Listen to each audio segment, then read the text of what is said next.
ایک چائنیز جو انجینئرز ان کا کانوائے جا رہا تھا اور اس کے اوپر ایک سوسائڈ حملہ کرنے کی کوشش کی جاتی ہے، جس کے اندر 2 چائنیز جو ہیں وہ اپنی جان سے ہاتھ دھو بیٹھتے ہیں اور بہت سارے ہمارے جو اپنے جوان ہیں وہ شہید ہوتے ہیں۔ ٹی ٹی پی جو ہے وہ پی ٹی ایم کے ساتھ مل کے اپنا ایک الائنس جو ہے اس کو ایکسپوز کرنے کی کوشش کرتی ہے، یا ایٹ لیسٹ لوگوں کو بتانے کی کوشش کرتی ہے کہ ہم ایک ہی کوائن کے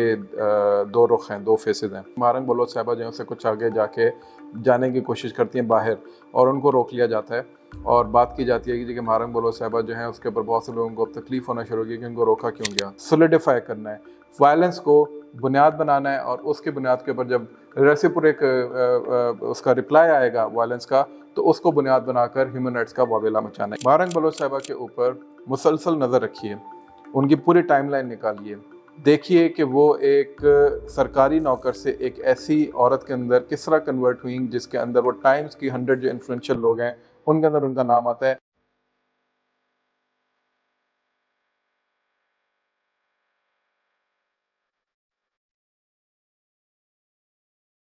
6 اکتوبر 2024 بڑا سگنیفیکنٹ دن ہے اگر اس کو بنظر غیر دیکھا جائے۔ آپ دیکھتے ہیں کہ ایک سائٹ کے اوپر سندھ کے اندر ایک بہت بڑا اٹیک ہوتا ہے، کراچی کے اندر ایئرپورٹ کے پاس ایک چائنیز جو انجینئرز ان کا کانوائے جا رہا تھا اور اس کے اوپر ایک سوسائڈ حملہ کرنے کی کوشش کی جاتی ہے، جس کے اندر 2 چائنیز جو ہیں وہ اپنی جان سے ہاتھ دھو بیٹھتے ہیں اور بہت سارے ہمارے جو اپنے جوان ہیں وہ شہید ہوتے ہیں۔ اس کے بعد پھر آپ دیکھتے ہیں کہ ٹی ٹی پی جو ہے وہ پی ٹی ایم کے ساتھ مل کے اپنا ایک الائنس جو ہے اس کو ایکسپوز کرنے کی کوشش کرتی ہے، یا ایٹ لیسٹ لوگوں کو بتانے کی کوشش کرتی ہے کہ ہم ایک ہی کوائن کے 2 رخ ہیں، 2 فیسز ہیں، جس کے اندر وہ اپنا ایک اسٹیٹمنٹ دیتی ہے اور اس کے اندر وہ اپنی سپورٹ کا اظہار کرتی ہے پی ٹی ایم کے لیے۔ اس کے بعد پھر یکے بعد دیکھ رہے ہیں ان کے کچھ اور اسٹیٹمنٹس بھی آتے ہیں، جس میں سے 2 اسٹیٹمنٹس بڑی سگنیفیکنٹ ہیں۔ پھر سیز فائر کا ایک اسٹیٹمنٹ، اس کے بعد ٹی ٹی پی کا آتا ہے کہ جی کہ ہم اس علاقے کے اندر جس علاقے کے جرگہ ہونے کا امکان ہے یا تھا، وہ جو ہے ادھر ہم فائر بندی کا اعلان کرتے ہیں۔ پھر اس کے بعد آپ دیکھتے ہیں کہ مہارنگ بلوچ صاحبہ جو ہے اسے کچھ آگے جا کے جانے کی کوشش کرتی ہیں باہر، اور ان کو روک لیا جاتا ہے اور بات کی جاتی ہے کہ جی کہ مہارنگ بلوچ صاحبہ جو ہیں اس کے اوپر بہت سے لوگوں کو اب تکلیف ہونا شروع ہوگی کہ ان کو روکا کیوں گیا۔ یہ تمام وہ چیزیں ہیں جو کہ بڑی ایویڈنٹ ہیں، 2+2 ہیں۔ اس کے اوپر کوئی بھی شخص جب کام کرنے بیٹھتا ہے تو اس کو نظر آتا ہے کہ کس طریقے سے ایک پوائنٹ سے دوسرے پوائنٹ کے اوپر آپ کو یہ سارے کے سارے جو ڈانڈے ہیں وہ ملنا شروع ہوتے ہیں۔ اس کے ساتھ ساتھ آپ کو نظر آتا ہے کہ آگے ایس سی او آ رہا ہے۔ ایس سی او جو ہے یہ ایک بہت بڑی اچیومنٹ ہے پاکستان کی، ڈپلومیٹیکلی ان کو کنونس کرنا پوری دنیا کو کہ وہ پاکستان آئیں، پاکستان کے اندر آ کے بات رکھیں اپنی، اور اس کے بعد جو بھی اس کو سبوٹیج کرنا جائے گا، جس کا اس کو فائدہ ہوگا، آپ صرف وہ کرائم کا فائدہ جس کو ہو رہا تھا اس کا کھرا نکال لیں تو آپ کو پتہ چل جائے گا کہ اس کے پیچھے کون ہے۔ اور اس سارے تناظر کے اندر فیڈرل کیپٹل کے اندر بھی ایک کیوس برپا کیا جاتا ہے۔ اس کے اندر وہ انٹینٹ ان کی چاہے کچھ بھی ہو، ان کی میتھڈالوجی کے اوپر آپ سوالات اٹھا سکتے ہیں، لیکن بہرحال اس کو اب صرف نظر نہیں کیا جا سکتا کہ ہمیشہ جب بھی پاکستان کے اندر اس طرح کا کوئی ایونٹ ہونے لگتا ہے، جب کہ فورن ڈیلیگیشن آنے والا ہوتا ہے، تو اس طرح کی ایجیٹیشن جو ہے وہ کیپٹل کے اندر کیوں کی جاتی ہے۔ اور جتنے بھی پروونشل کیپٹلز ہیں ان کو کسی نہ کسی طریقے سے رائل اپ کیا جاتا ہے کہ جی کہ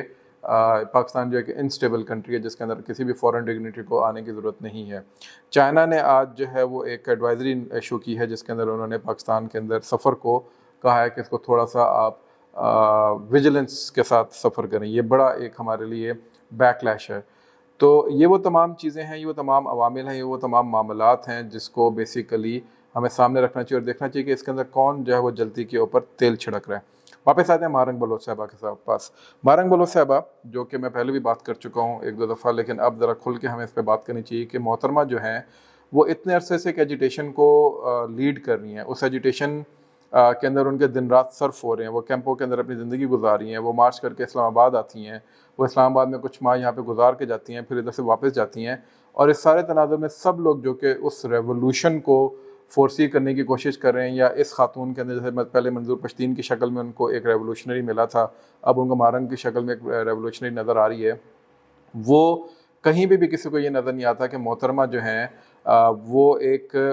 مورلی کرپٹ خاتون جو ہیں وہ نظر آنا شروع ہوتی ہیں، یا ان کی بھی کوئی معاملات ہیں، وہ کیا ہے۔ اور مورلی کرپٹ سے مراد یہ نہیں ہے کہ وہ کوئی اللہ معاف کرے ان کی میں کریکٹر اسیسینیشن کسی اور طریقے سے کرنے کی کوشش کر رہا ہوں۔ مورلی کرپٹ کس طرح ہے کہ محترمہ جو ہیں وہ ایک سرکاری نوکر ہیں، پاکستان کے پیسوں کے اوپر وہ اپنی ایک نوکری کر رہی ہیں، اور پچھلے کئی ماہ سے، بلکہ آلموسٹ اب 1 سال سے زیادہ ہونے والا ہے یا سال کے قریب ہونے والا ہے، جس کے اندر وہ نظر آتی ہیں کہ وہ اپنی نوکری تو کر نہیں رہی, وہ اپنی ڈیوٹی تو صحیح سر انجام دے نہیں رہی. وہ اور ان کے بھائی دونوں سرکاری نوکر ہیں, تو وہ دونوں پاکستان کے ٹیکس پیئر کا پیسے کے اوپر عیاشی کرتے ہوئے, یا جتنے بھی پیسے وہ لیتے ہیں, عیاشی اگر میں نہیں بھی کہتا, وہ ایک ایجیٹیشن کو لیڈ کر رہے ہیں, وہ ایک ریولوشن لے کر آنے کی کوشش کر رہے ہیں. وہ کہیں پہ بھی آپ کو ڈیوٹی پہ نظر نہیں آتے, پرکس اینڈ پریویلیجز ان کو پورے مل رہے تھے. اور اس کے ساتھ ساتھ پچھلے 1 سال کے اندر اندر آپ دیکھتے ہیں کہ مہارنگ بلوچ صاحبہ جو ہیں وہ فورن ٹورز بھی کر رہی ہیں. فورن ٹورز جو ہیں ان کو وہ اسپانسر ملتے ہیں, ڈونرز ملتے ہیں. کیوں ملتے ہیں اس پہ کوئی سوال نہیں اٹھا رہا. لوگ کہیں گے اچھا ہیومن رائٹس کی وجہ سے ہے. اگر ہیومن رائٹس کا اتنا ایشو ہے تو جو ہیومن رائٹس کے جو چیمپئنز ہیں یہ کشمیر کے اندر سے کسی کو اس طرح ڈونیشن کیوں نہیں دیتے اور ان کو اٹھا کے وہاں پہ لا کے بٹھا کے بات کیوں نہیں کرتے؟ یہ فلسطین کے اندر سے لوگوں کو اٹھا کے لے کے کیوں نہیں جاتے اور وہاں پہ لا کے لے کے جا کے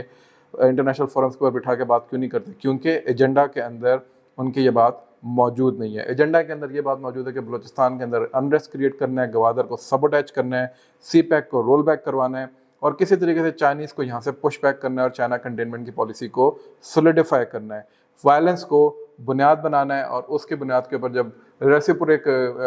اس کا رپلائی آئے گا وائلنس کا, تو اس کو بنیاد بنا کر ہیومن رائٹس کا واویلا مچانا ہے. یہ ایک اولڈ بک, وہ جو ایک ٹیکٹک ہوتی ہے, یہ وہ استعمال کی جا رہی ہے. اور اس کے اندر ہمارے جتنے بھی ماشاءاللہ جن زی کے اسپیشلی جو لوگ ہیں, اور کچھ ہمارے ماشاءاللہ جن ایکس اور بومرز کے جو بھی لوگ ہیں, اور ملینیلز بھی, وہ بھی بڑے آرام سے فلیٹ ہو جاتے ہیں. اس طرح کے سارے یوزول سسپیکٹس ہیں یہ سارے کے سارے, وہ جو کہ ہر اس شخص کو ڈیمی گاڈ بنا لیتے ہیں, جس کا مقصد شاید یہ ہے کہ پاکستان کی جو انٹیگریٹی ہے, پاکستان کی جو اکائی ہے, اس کو کسی طریقے سے سبوٹیج کر کے ڈس انٹیگریٹ کرنے کی طرف لے کے جایا جا سکے. افغانستان کی طرف سے پھر اس کے اوپر ایک بیان بازی ہوتی ہے. بڑا افسوس ہوا, افغانستان کے اوپر میں کام کرتا ہوں, وہاں پہ آتا جاتا رہتا ہوں, وہاں کے لوگوں سے میرا ملنا جلنا ہے, طالبان کے بہت سارے لوگ جو ہیں ان کے ساتھ الیک ہے. افسوس ہوتا ہے جب افغانستان بھی وہی اب رجیم حرکتیں کرتی ہے, جو غنی رجیم جس کے خلاف یہ لوگ خیر سے لڑتے رہے ہیں, اور جو امریکنز, ان کا کہنا یہ تھا کہ امریکنز کے پپٹس ہیں, اور امریکنز جو ہیں وہ ان کو یوز کر رہے ہیں, اور ٹی ٹی پی جو ہے وہ ان کی آگے پپٹ ہے, اور پی ٹی ایم آگے ان کی پپٹ ہے. طالبان کے اکاؤنٹس بھرے پڑے ہیں جس کے اندر وہ ٹی ٹی پی کو لتاڑتے رہے ہیں. ایون دوحہ ایگریمنٹ کے دن اور اس سے 2 دن بعد بھی طالبان کے بڑے بڑے اکاؤنٹس ہیں جنہوں نے پی ٹی ایم کو اس جگہ کے اوپر بھی لتاڑا تھا, باقاعدہ ریکارڈ کے اوپر موجود ہے. اور اس کے باوجود اب آپ اسی پی ٹی ایم کو, اسی سب نیشنلزم کو سپورٹ کرنے کی بات کرتے ہیں.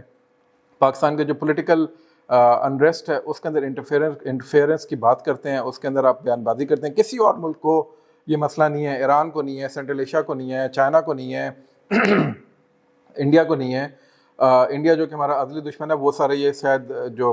تھیورسٹ ہیں یا جو انالسٹ ہیں یا جو سیکیورٹی ایکسپرٹس میں یہ بات کرتے ہیں, ڈپلومیٹس بھی, کہ انڈیا سارے انریسٹ کے پیچھے, وہ یہ بات نہیں کرتا. لیکن افغانستان کو فوراً ایک جسے کہتے ہیں نا پنجابی میں پیٹ اٹھتی ہے کہ جی کہ ہم نے کوئی بات کرنی ہے اس کے اوپر.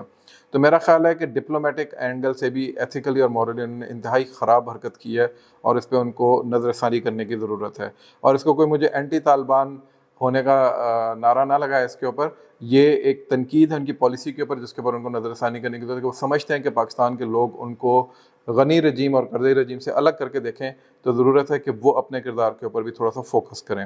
پاکستان کی طرف سے اگر کوئی غلطیاں ہیں تو اس کو اسی طریقے سے ہائی لائٹ کریں کہ پاکستان یہ غلطیاں کر رہا ہے, اور ہم اس کے اوپر ہم اپنے اینڈ پہ بات کر سکیں. لیکن یہ کوئی طریقہ نہیں ہے کہ آپ پاکستان کے معاملات کے اندر انٹرفیئر کرنا شروع کر دیں. آخری بات, مہارنگ بلوچ صاحبہ کے اوپر مسلسل نظر رکھیے,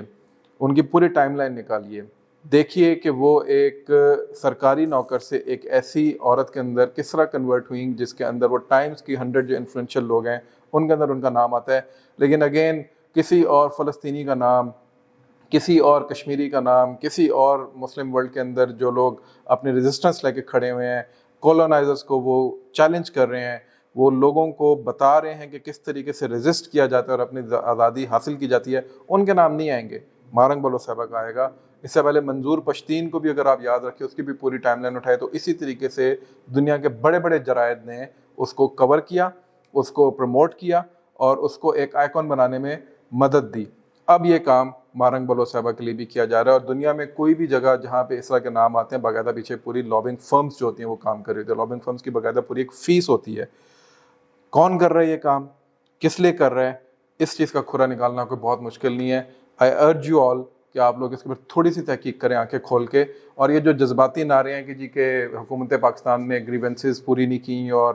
اس وجہ سے یہ سارا مسئلہ ہو رہا ہے اور اس کے اوپر ہم بات نہیں کرتے, اس کے اوپر بھی ہم بات کرتے ہیں کہ حکومت پاکستان جو ہے وہ کیوں فیل ہوتی ہے, گریونسز لوگوں کی کیا ہیں جینوئن, ان کو کس طریقے سے ایڈریس کرنا چاہیے. لیکن اس کی آڑ کے اندر اگر آپ یہ سمجھتے ہیں کہ ہم اپنی آنکھیں بند کر لیں کچھ ایسے لوگوں سے اور انڈیویجول سے جو پاکستان کی ڈس انٹیگریشن کی بات کرتے ہیں, تو میرا خیال ہے کہ پھر ہم سے زیادہ بڑا بیوقوف شاید کوئی نہ ہو, اور